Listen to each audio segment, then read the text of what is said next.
Significa el alto rendimiento. Está con nosotros quien es el subsecretario de alto rendimiento de la provincia, el profesor Eduardo Cerimedo, a quien tenemos el gusto de recibir. ¿Cómo estás, Eduardo? Hola, Eduardo. Bienvenido. Feliz día al periodista atrasado. Bueno, muchas gracias. Sábado.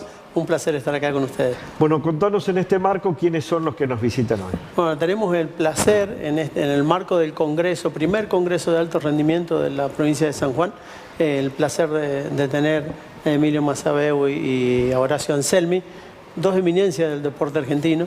Para nosotros, los profesores, hemos estudiado con los libros de Horacio, nos hemos formado y aprendimos a hacer sentadillas, ¿sí? Cuando estaban mal vistas con Horacio, y la verdad que se decidió del gobierno de San Juan apuntar a un eslabón fundamental de la cadena del deporte, que es capacitar a nuestros profesores, a nuestros entrenadores, a los deportistas y a los padres que se dedican a veces a ser formadores en un club, en una unión vecinal.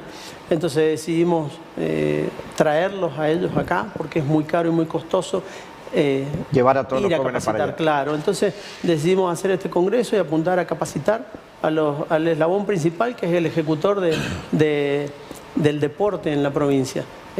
Creemos que subiendo el nivel de nuestros profesores, nuestros entrenadores, subimos el nivel de nuestro deporte.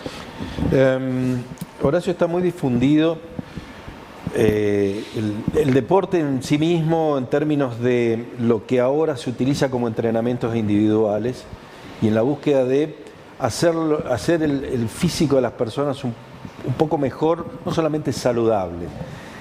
Esas disciplinas que a veces son tomadas independiente e individualmente, ¿están bien? Lo que conoces como actividad física, y que tiene un nombre de fantasía en inglés, merece ser ordenado de una manera un poco mejor. Ahí apunta la pregunta. Ahí la actividad física se transformaría en entrenamiento, y el entrenamiento debería ser casi un derecho de las personas, porque te transforma en tu mejor versión. Te permite otra forma de vivir la longevidad, otra calidad de vida, y si sos un potencial talento, que todos nosotros cantemos el himno por culpa de alguien al cual lo vimos crecer. Hay una gran diferencia entre el simple entrenamiento y el entrenamiento de una persona para alto rendimiento, que son dos entrenamientos totalmente diferentes. Primero, ¿cómo se capta a esa persona que puede llegar a tener, de acuerdo al biotipo, un alto rendimiento, y después cómo se lo entrena? ¿Me dejas? Bueno. En principio nosotros somos buscadores de esqueletos, somos una especie de antropólogos. El esqueleto se ajusta a una determinada característica deportiva. Si tenés los brazos largos vas a ser bueno lanzando objetos, si tenés piernas cortas, tu centro de equilibrio va a estar cerca del piso. O sea, hay características del esqueleto que ajustan más o menos para diferentes deportes. Después vienen las preferencias motrices. Cruzate de brazos. Cruzate bien de brazos, dale, ponele garra. Bien, ahora cruzate al revés. Sí, se complica. Exactamente. O sea, vos tenés toda una serie de cuestiones pautadas de antemano, que a veces una persona reconoce que es zurda o es derecha. Bueno, hay un montón de cosas que vos hacés sin pensar, girar para un lado determinado, arrancar un movimiento con una pierna, que si todas esas coincidencias apuntan a una determinada circunstancia, vos tenés un talento adicional. A partir de todas esas circunstancias, ¿con quién nos quedamos? Con el más fuerte y el más potente y el que mayor frecuencia cíclica tenga. Entonces, todo ese paquete hace que vos tengas un potencial a desarrollar. Emilio, ¿y qué rol juega la neurociencia en esto? El programa es muy corto, tendría que tener 3 horas. Es mucho más corto que eso. O vamos en cana todos, digamos. La neurociencia descubrió básicamente en los últimos 30 años sobre el cerebro más que la historia de la humanidad. Y hay diferentes ramas. Pero donde más apunta la pregunta en función de la temática, que es el deporte, descubrieron claramente cómo funciona el lóbulo frontal, que es el que toma las decisiones. Si uno filma deportistas de élite, todos van a tener biomecánicamente una forma de patear y de correr. Al margen de Messi, que tiene velocidad sobre la velocidad, o en una época era Cecilia Rognoni en las Leonas. Las mecánicas técnicas se adquieren y se juega. El tema es de la selección de técnicas que uno tiene en la cabeza grabada, ¿cuántos milisegundos toma para decidir la mejor en una situación de juego? Y todas las situaciones de deporte sobre el filo, un penal en una final del mundo, tiene un agravante que está muy conectado con el tema emocional. Entonces las emociones se descubrieron cómo actúan a favor o en contra de una decisión en situaciones límites. Es una pregunta, la traté de sintetizar, pero las resonancias magnéticas que uno se hace cuando se dobla un pie, ese es un pie quieto. Ahora las resonancias magnéticas son funcionales. Le preguntan a uno cuánto es 2 más 3 y cuando contesta 5 se saben las neuronas que actuaron en el área matemática. Entonces ahora se pueden determinar los segundos previos a una acción motora, que hay neuronas que se activan anticipadamente, sobre todo en el ping-pong, en el juego, en el tenis de mesa. El hombre no se movió y ya las neuronas están disparadas. Yo te escucho y pienso en el deporte que me gusta, que es el automovilismo.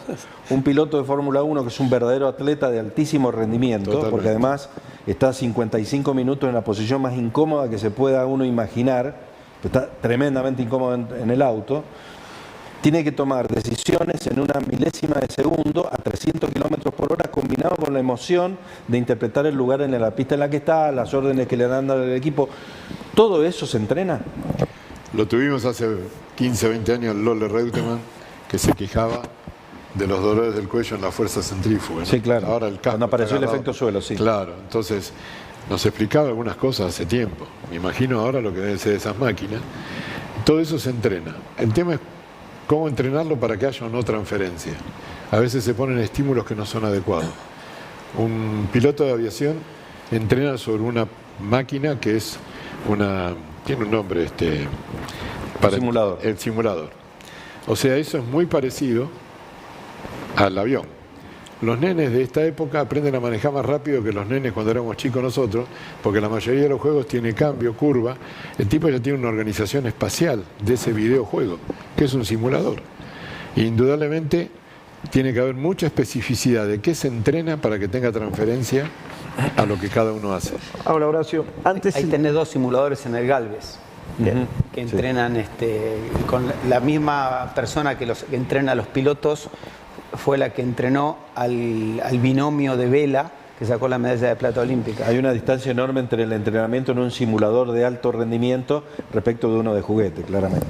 Ahora, tenemos un tema. Esa persona al cual la mandamos a un laboratorio y en ese laboratorio sacamos las mejores condiciones, pero muchas veces pasa que ese chico va y entrena en el club 2 horas y antes el deportista o el chico jugaba 14 horas por día en la casa con los amigos y demás. Esta automatización de los procesos no está transformando a todos medios como robots en series y que de pronto te viene un elegido cada tanto, un Mastantuono, un Messi, y rompen el molde y todos los demás son casi iguales. ¿Por qué te crees que estoy acá? ¿Qué busco?